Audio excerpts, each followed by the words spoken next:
Welcome back to Initiating Insight with Sibongile. I am sitting with Umdu. Before we went on a break, I asked Umdu ukuthi because yena uthe, you know, when a woman has everything, well, materially, she meets a man, the question would be, what, because I have everything, oh, I'm self-sufficient, what do you have to offer? All right. You think that question is unfair? I think with a woman, you know, what she's looking for in a man, especially these days, obviously more concerned about financial security because now she's, you know, concerned about her own well-being. You know. Hence, you said even Uguti, that's why a woman would stay in an abusive relationship because it's a mansion. Yeah. That's security. Yes, that's because now she's in a mansion, you know, her friends, you know, when they see her or the community, when they see her, they see a very successful woman that made it. So imagine now you having to come back home, Elokshi, coming from a mansion. So the only first thing that you think about is, oh, hey, abantu bazothini, you know, oh, you think about all those things. So you try to, you know, internalize the pain and the hurt in order to satisfy or to keep that fallacy of what you call reality, you know, in order to, you know, create an impression that everything is good when it's not.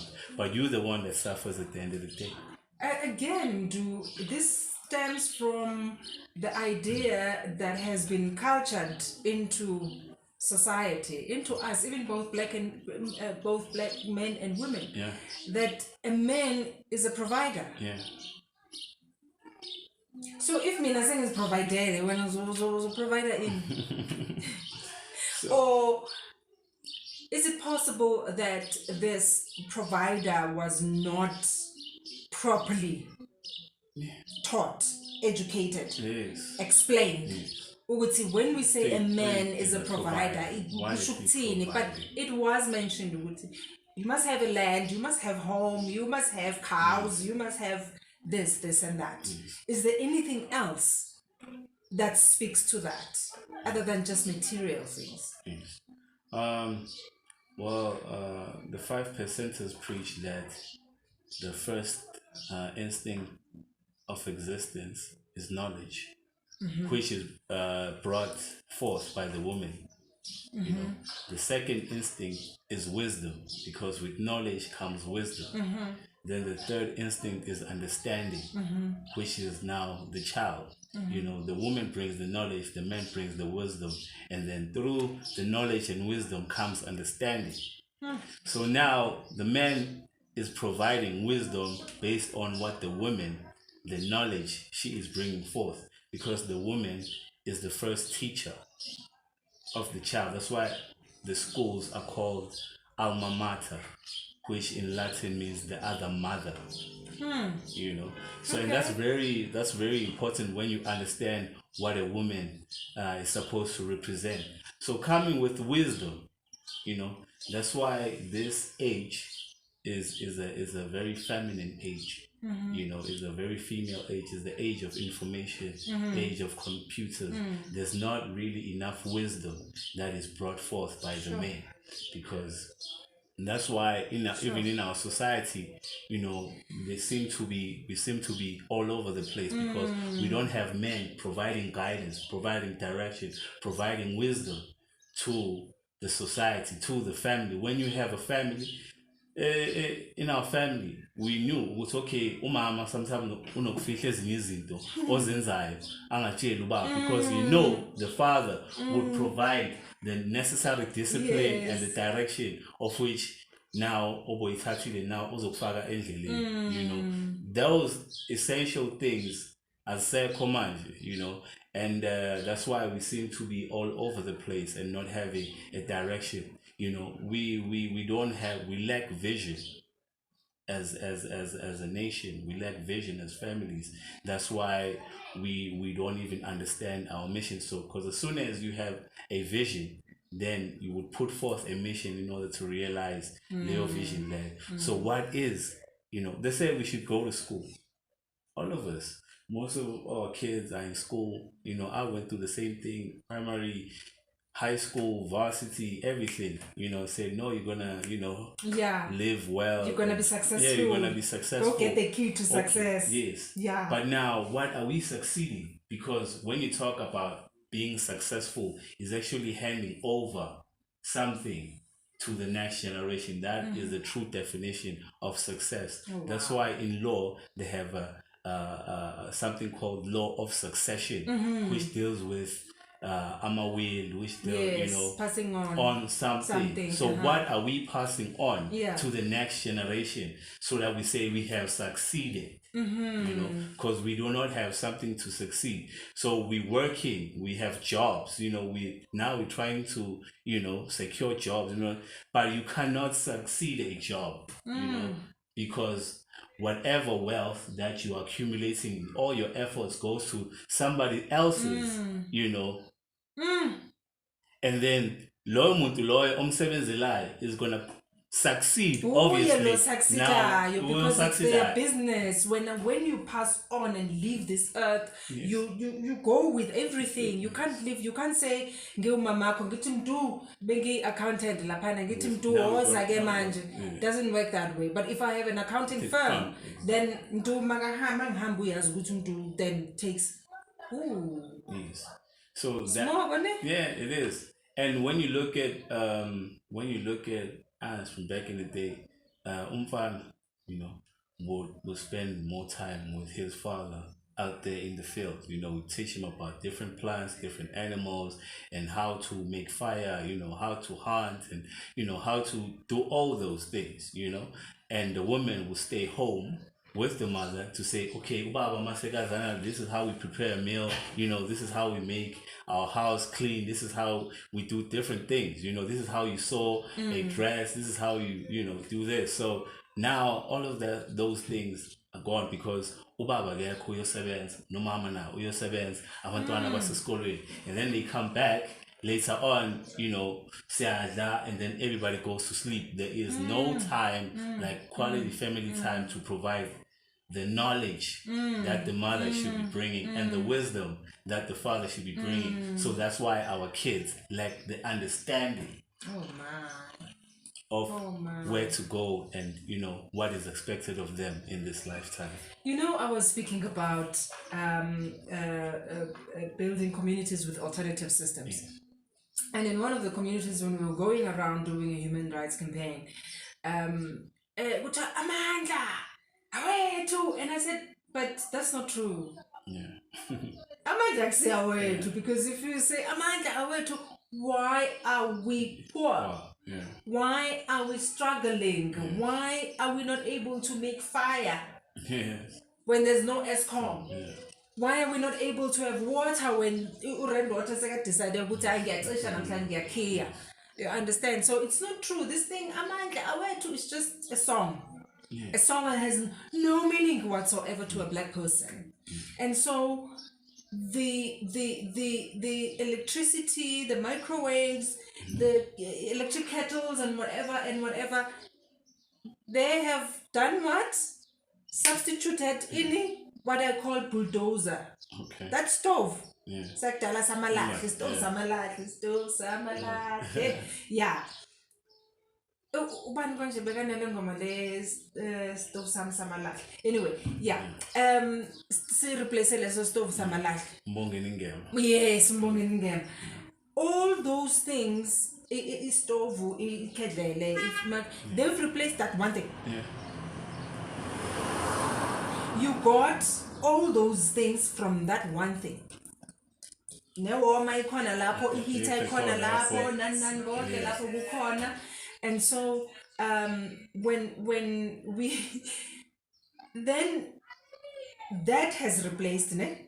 So now when you speak about a man going out there to teach his child, a boy child, how to, but there's no need now because I get manje tatu mentions uyacofa phana nasi sibani uyahamba uya e-retail store uyathenga inyama seyenziwe, so there's no need for that. Yes. You know, we're in another program. Yes. Now, how I look at it is this.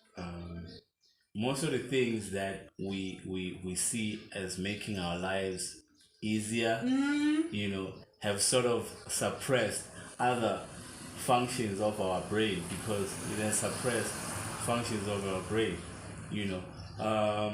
Let's say, for instance, you talked about who light the stove because you get so cold, you know. By doing that, you know, obviously a child on a stove who gives a case, you know, wouldn't see the necessity of learning how to make fire from the walls, from the, you know. And that is a very essential tool of survival, you know. Umuntu on a TV, television, you know, every time television somebody's telling their vision. We sit in front of the television with watching other people having their first-hand experiences, watching we're sitting there having a vicarious experience, which means it's a second-hand experience, because we are experiencing what somebody else is experiencing, you know, which now takes away, you know, the true meaning of life, you know, because our minds and our soul is yearning for first-hand experiences, doing things that you haven't done before, you know.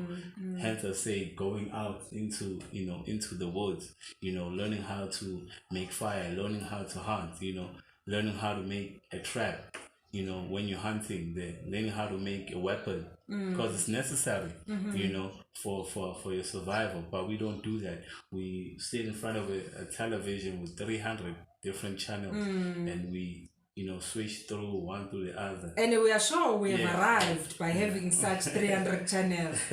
Huh? Yes. Let's talk about a cure versus treatment. Okay. What is that? A cure versus treatment. Yeah.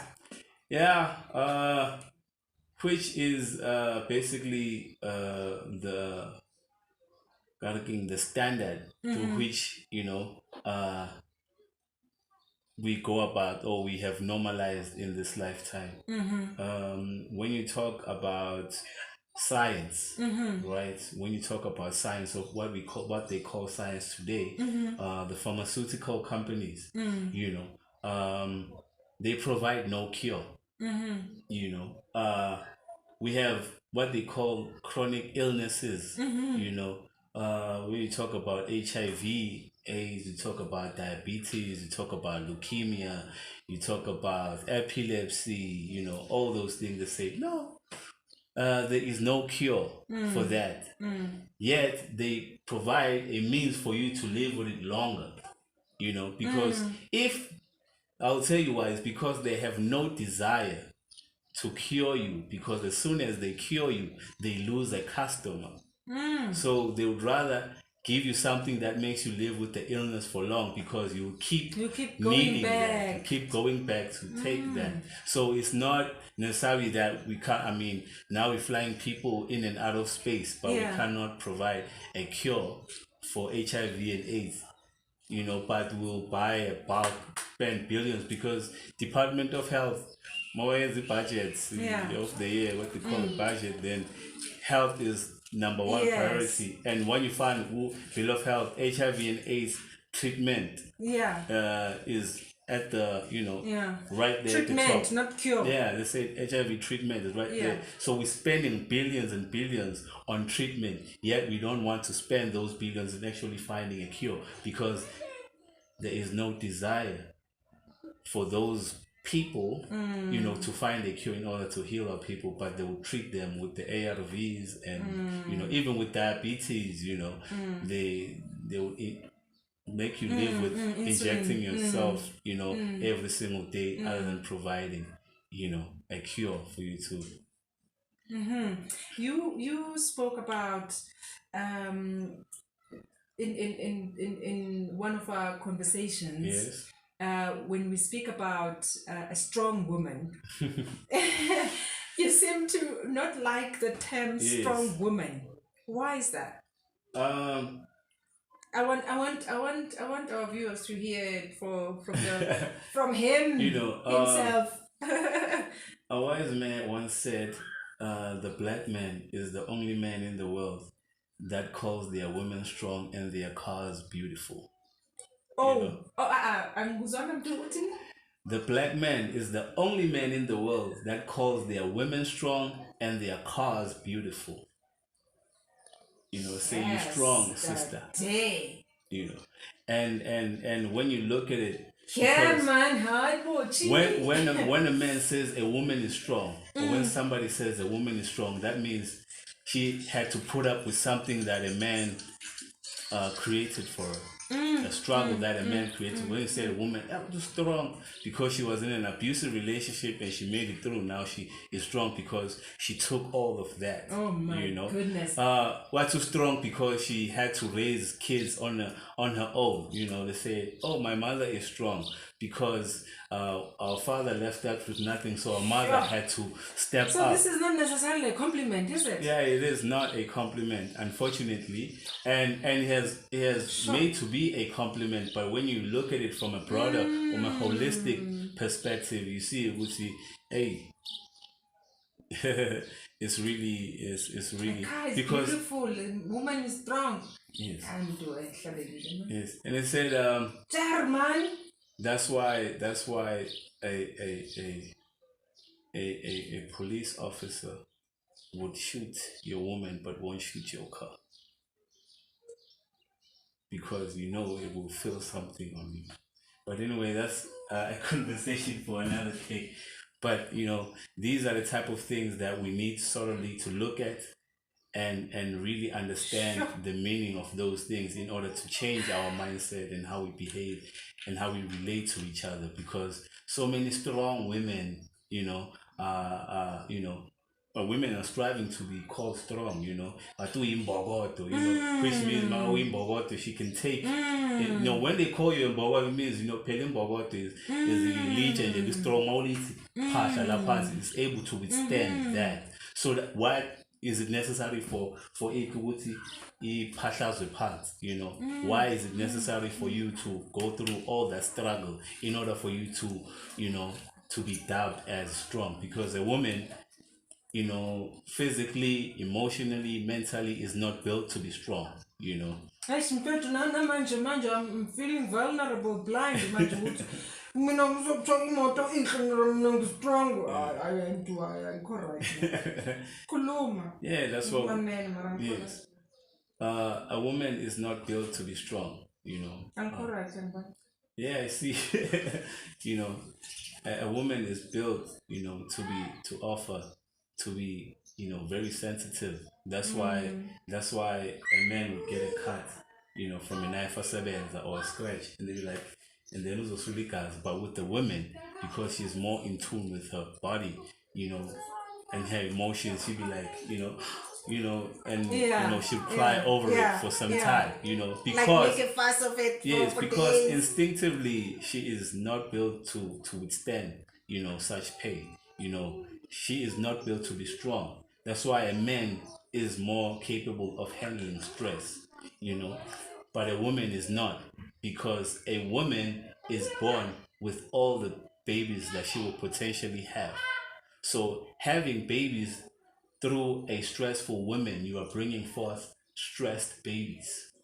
So that's why a woman should be kept stress-free, because if you bringing babies off from a stressed woman, then what kind of babies are you creating?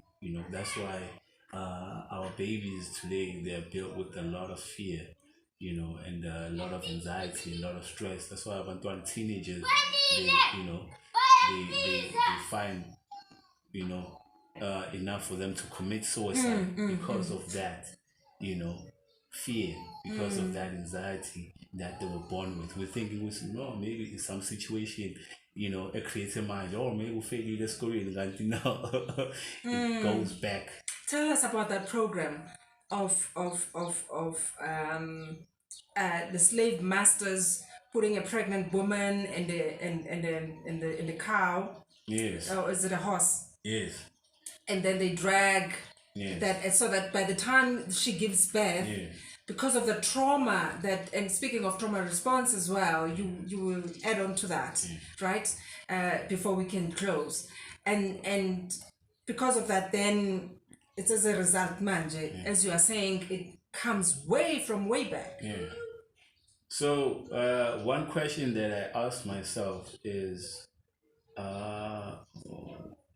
there's too many of us, So how was it possible, for us to find ourselves in the position of submission and subjugation, which is and then you have to go back. Now I had to go back and try to research and find means. And then when you find, especially with the history of slavery, how was it able to do that? They used social engineering, they use scientific methods, obviously there was a white man who was a slave owner or a slave master in a plantation in the Caribbean, but Willie Lynch, Willie Lynch. Yes. So when the white slave masters were having troubles, keeping their captives, in check, because those people that they brought in, they fought all the way from where they were taken. They even fought on the ships. They fought on the shores where they landed. They even fought wherever that they taken. They kept fighting and killing white people, which is the history that is not told. That is not told. Hence today we hate ourselves so much and our ancestors because we claim if they were that strong, if they were, why did they let? Why did they give? Why did they? Okay. So now they called, because he was Willie Lynch, that is. Yeah, allegedly he was the one that was running the most, got a peaceful, plantation. So they brought him to say, "When's Aganjan?" So that's what he told them. He basically said to them, "Don't worry about these men, in order to keep them in check. First, get the strongest and the meanest of them all. And then you call everybody in one place. And then you make an example of him." And then how they made example of him, they usually, they used to beat him up to a pulp with everybody watching. Slave owners and the slaves alike. The strongest man. Yes, the strongest and the most rebellious one. Means he's the strongest amongst us. So if they do this to him, then what is going to be of us? So what they used to do is they used to take horses, carriage horses, bobhekise in opposite direction. Then bafasela le ntambo to the horses. And then when they beat those horses, zihamba in opposite direction and would tear him, and his own organs and everything would be. That's why what you call a Levi's jean. If you ever seen a Levi's jeans logo, you will see those horses. That jean, is represented by the strongest and the meanest of all. That's why they say, "Oh my goodness!" That's what it represents. If you, the gene there, in order to it to represent how strong durable the gene is, it represents the black man that was torn to pieces by that, But another main focus that Willie said, he said, focus on the black women, because the black woman is the first, as we talked before, she is the teacher of the child. So they used a method where Babrida Amash, the horses, how they breed horses, they use the same method to breed black human beings. So basically the philosophy was, if you teach the black woman or the horse rather to eat out of your hand, then the mother horse will teach the baby horse to eat out of your hand as well. So which then relates to say, if you teach the black woman to fear you, she will then teach the baby to fear you as well. So it won't be your duty as a master to tell the baby to fear you. The mother will do that on your behalf because you have taught. So basically, that is the method which has trickled down to this very day. 2022. Yes, it's still very much in full effect. Yes. And Joe, this is why a lot of people by criticize are for always talking about colonialism, apartheid, and for me when I talk about it is to say, understand where you come from so that you understand your trauma today, so that you know how to rectify it, so as you move forward you move away from that trauma. So we have been living the same trauma over and over again. And so when I begin to speak about even GBV and say it's not, let's put it nicely to say it's just a branch of a tree. It's just one part. You understand? So when we are men and women, we are separated. Now men are trash, men beat up women. It's all about men beating up women. And so that's why I decided that when I will bring this up and break my silence as far as GBV is concerned, I'm going to talk about it the way that it actually is. I think the as we talked before, the narrative behind the whole GBV, or they call it a pandemic, is basically to separate or to make the black women fear the black men or be disgusted with the black men, because when you talk GBV, they don't preach GBV in white communities. When they talk GBV specifically, they're talking about what the black man is doing to the black women, and it's like it has trickled down from what we talked about back then. We talked about trauma. What happens is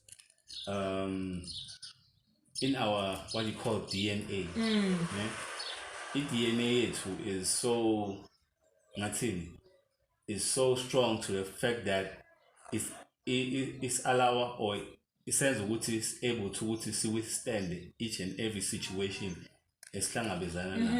because it constantly changes or evolves, so that Nazis is a corner adapt to that particular situation, but it does not have a filter, It's but in order for us to survive to that situation, it will, constantly evolve so that we're able to adapt in that situation. For instance, sihlala elokishini, this street is so much. I don't know how many houses there are, for more than 50 houses, 56 household.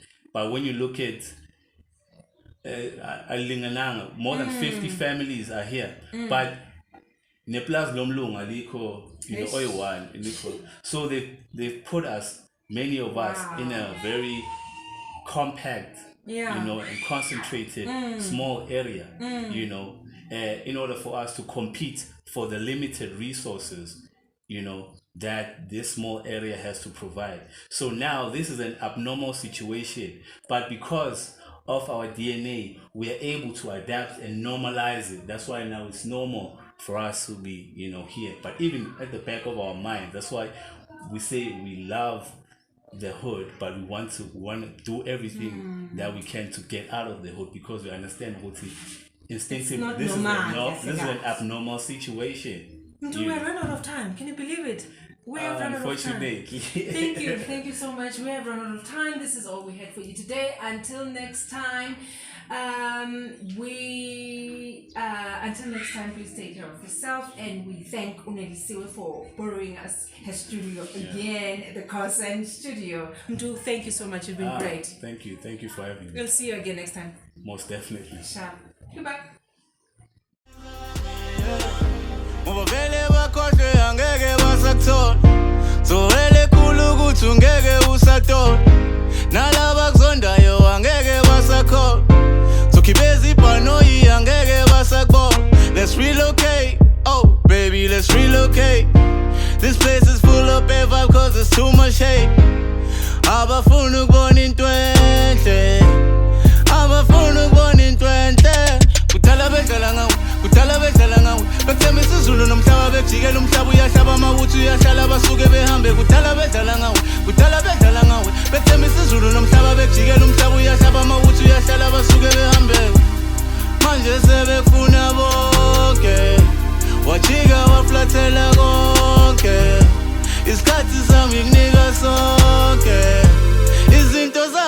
zifika zonke, angoba nguwe